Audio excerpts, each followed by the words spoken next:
അതായത് ഒന്നാം പിണറായി സർക്കാരിൻ്റെ കാലത്ത് കൊല്ലം തുറമുഖം വിപുലീകരിക്കുകയും മാരിടൈം ബോർഡിൻ്റെ നേതൃത്വത്തിൽ തന്നെ തീരദേശ കപ്പൽ സർവീസുകൾ ആരംഭിക്കുന്നതിനുള്ള നടപടികൾ പൂർത്തിയാക്കുകയും തുറമുഖത്തെ സംബന്ധിച്ച് ഇൻ്റർനാഷണൽ കോഡും അതിനുവേണ്ട സുരക്ഷിത മാനദണ്ഡങ്ങളെല്ലാം പാലിച്ചുകൊണ്ട് ആ തുറമുഖം സജ്ജമാക്കി കപ്പലുകളെ വരവേൽക്കാൻ കാത്തിരിക്കുകയായിരുന്നു. മേഴ്സിക്കുട്ടിയമ്മ മിനിസ്റ്ററായിരുന്ന കാലത്തും അതുപോലെ തന്നെ മുകേഷ് MLA ആയിരുന്ന കാലത്തും അവർ ഈ കപ്പൽ കൊണ്ടുവരാൻ നടത്തിയ ശക്തമായ ശ്രമങ്ങൾ ഫലവത്തായി നിൽക്കുന്ന, പക്ഷേ എന്തുകൊണ്ടോ അത് സംഭവിച്ചില്ല.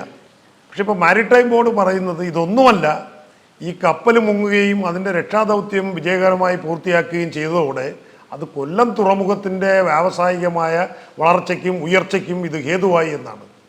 നോക്കണേ, ഒരു ദുരന്തം, ഒരു കപ്പൽ ദുരന്തം ഒരു തുറമുഖത്തെ രക്ഷിക്കും എന്നുള്ള തരത്തിൽ അതും ഒരു വാർത്തയാക്കുന്ന തരത്തിലേക്ക്